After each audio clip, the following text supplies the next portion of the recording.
Olá, eu sou Alessandro Sanches e você que veio aqui no meu canal hoje imaginou um vídeo sobre as prerrogativas, mas ele não é só isso. É um vídeo sim para os advogados de um modo geral, é um vídeo também para aquele que está prestando o exame de ordem, porém é um material, é um conteúdo com conotação social, num momento muito importante da vida de todos nós, quando devemos participar, e a ideia é essa mesmo, devemos participar da vida da mulher, gestante, lactante, devemos participar da vida da mulher que dá à luz, ou seja, pós-estado gravídico, também, lógico, da mulher adotante. Isso traz um cenário de função social, e o homem, em nosso país, em vista da cultura, acaba em grande parte das vezes não se esforçando, embora logicamente todos nós tenhamos as nossas dificuldades, mas muitas vezes isso acontece, de o homem não se esforçar de perceber, de ter percepções sobre a mulher e as suas grandes dificuldades, que logicamente não são somente essas, e podem ser diminuídas se nós todos nos unirmos. Bom, vamos lá. Você vai assistir nesse vídeo essas prerrogativas, eu quero que você fique aqui comigo. Mas eu vou pedir logo para você me ajudar, compartilhar esse vídeo nas mídias sociais, no WhatsApp.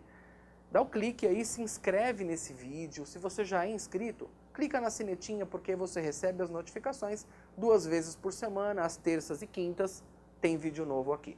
Bom, vamos lá. O Estatuto da OAB vem nessa de, em 2016, perceber um capítulo importante na história dos direitos da mulher gestante, adotante, lactante. Isso não acontece somente aqui no Estatuto, mas hoje eu vou desenvolver o que vem para o Estatuto do Advogado, nesse caso aí, buscando foco na advogada. Eu coloquei aí mulher advogada e talvez haja aí uma redundância, sei lá, mas a ideia é realmente chamar atenção aí na thumbnail, na capinha, porque quando nós olhamos para o tema prerrogativas advogado ou advogada, não importa, nós nem lemos as palavras todas, já imaginamos os direitos exclusivos dos advogados. Mas esse é muito importante, ele é diferenciado, ele vem eivado aí de elemento humano. Legal. O Estatuto, ele separa em 4 tópicos. Por quê? Tem alguns direitos que a gestante tem pelas necessidades, é uma questão de ordem lógica. Outros direitos, não, vêm a partir da luz, e também da adotante. Outros são para a lactante. Existem aqueles direitos, aquelas prerrogativas que acabam abordando todos os itens, todos os fatores. Legal? Vamos que vamos. Primeiro item, vamos falar de 2 direitos, 2 prerrogativas que são exclusivas da gestante, que é o direito à vaga na garagem. Então é necessário deixar uma vaga ou algumas vagas para que uma mulher na condição gravídica possa parar com maior facilidade? Sim. Imagina, a mulher advogada, ela precisa ir no fórum, ela precisa ir numa audiência, precisa visualizar o processo em vezes mais de perto e durante a gravidez ela acaba necessitando seguir até o fórum, que em grande parte das vezes não tem uma estrutura legal para poder parar um carro ou coisa do tipo. Se existir uma vaga e essa vaga dentro do prédio, facilita bem as coisas, porque ela para o carro, tem a condição de pegar um elevador em vezes dentro do próprio prédio. Sabemos que a mulher nesse período ela tem algumas dificuldades, variantes de organismo para organismo, mas, por exemplo, eu que gostei muito de ter participado da vida da minha esposa de maneira muito próxima, mas muito próxima mesmo, no momento da nossa gravidez, uma coisa que acontecia muito com ela ficava com os pés muito inchados quando em pé. Imagine que se ela tiver uma vaga na garagem, ela já vai ter um menor período andando, ou coisa do tipo, não vai ficar em pé, rapidinho ela já entra no elevador e facilita as coisas. É bacana, pode parecer besteira, porém não é. É só perceber, é só buscar a percepção das coisas que a mulher passa nesse momento, que claramente são relacionadas ao organismo. Outro fator importante, detector de metais, raio-x. Há quem diga, mas ela não pode passar por isso? Olha, eu diria que só o fato de não incomodar já é suficiente. Por quê? As tecnologias de segurança são diversas. Nós sabemos que ainda que o detector de metal, o raio-x, detecte ali ou tente detectar todos os itens, os fatores, ainda infelizmente é possível que exista violência ou coisa do tipo. Portanto, a segurança, ela deve se esforçar num outro formato de tecnologia para poder oferecer essa comodidade. Tá. Esses dois direitos, e claro que prerrogativa quer dizer um direito exclusivo, esses dois direitos, eles são mesmo exclusivos da gestante. Tá? Está no inciso 1 do artigo 7º, letra A. Na descrição do vídeo eu coloco esses itens aí para você.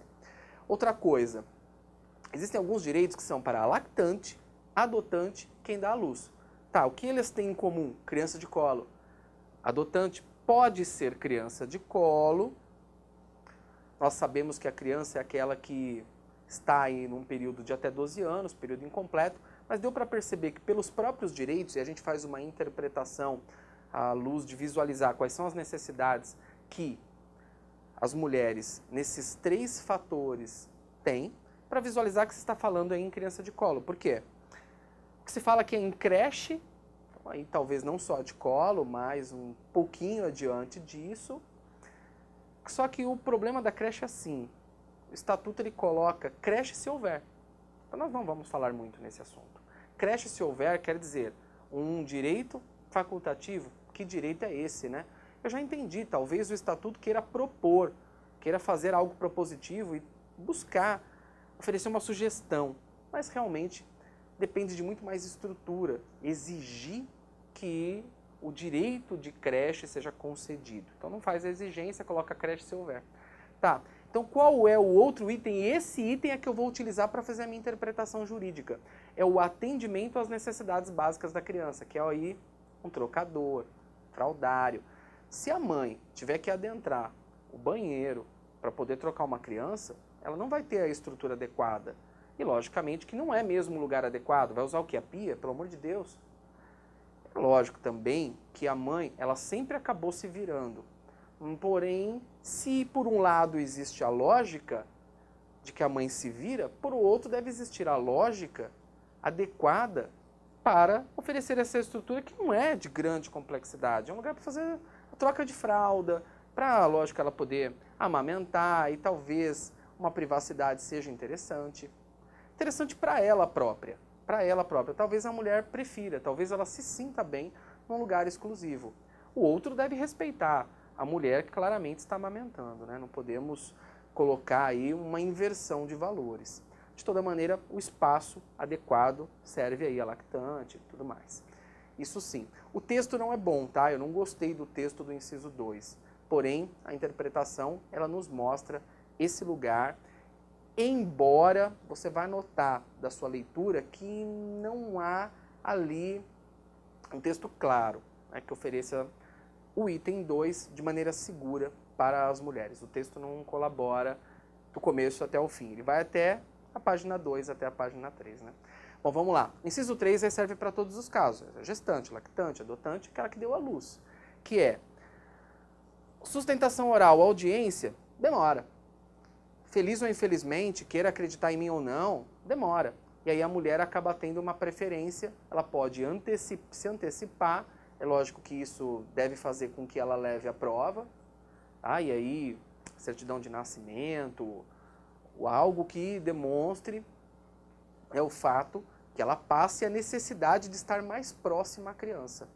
E ela precisa mesmo, a mãe sempre tem uma necessidade quanto a isso, de estar mais próxima à criança. Tá, quanto dura isso?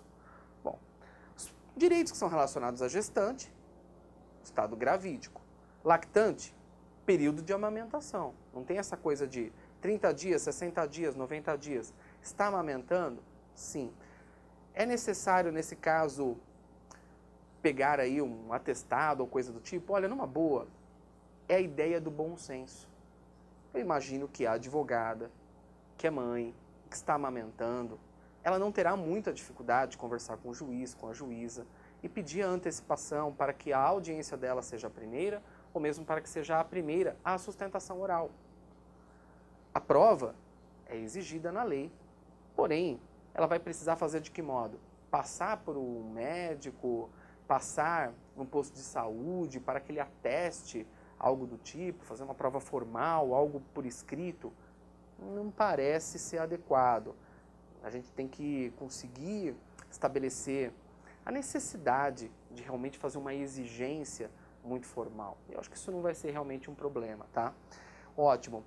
E quando nós falamos em determinados direitos que estão relacionados ao período em que a mãe ela está cuidando da criança, naqueles primeiros momentos, e que inclusive a própria lei trabalhista oferece a licença maternidade. Sim, a lei trabalhista, nesse caso, ela será utilizada como parâmetro, como referência para a adotante, né, no caso de exigir que uma audiência seja, vamos lá, antecipada para ela, uma sustentação oral, nós vamos utilizar o artigo 392 da CLT, que vai trazer aquele período de 120 dias.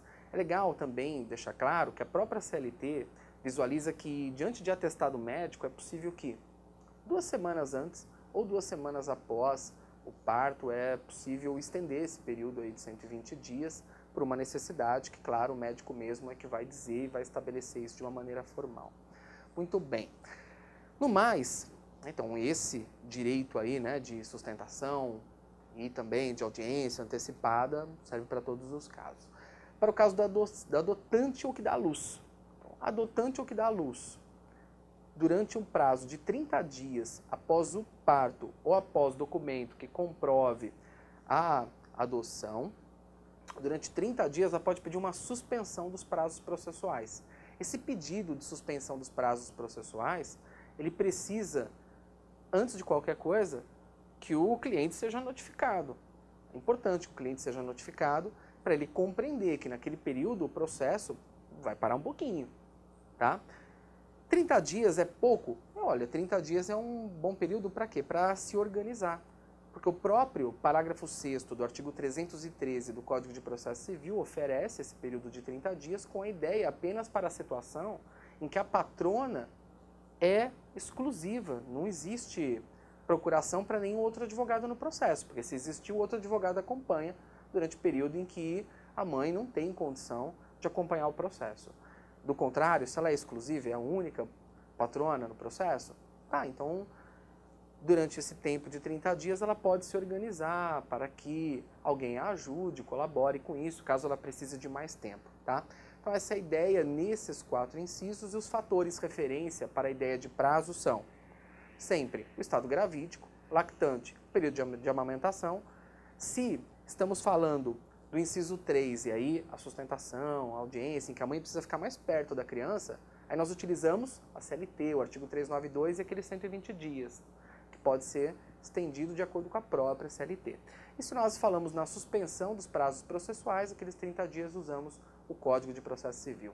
Que esse vídeo tem essa conotação, tem a possibilidade não somente de ajudar alguém que está fazendo a prova da OAB, ou que seja advogado, mas ajudar a conscientizar, a entender, a ter a percepção sobre a mulher.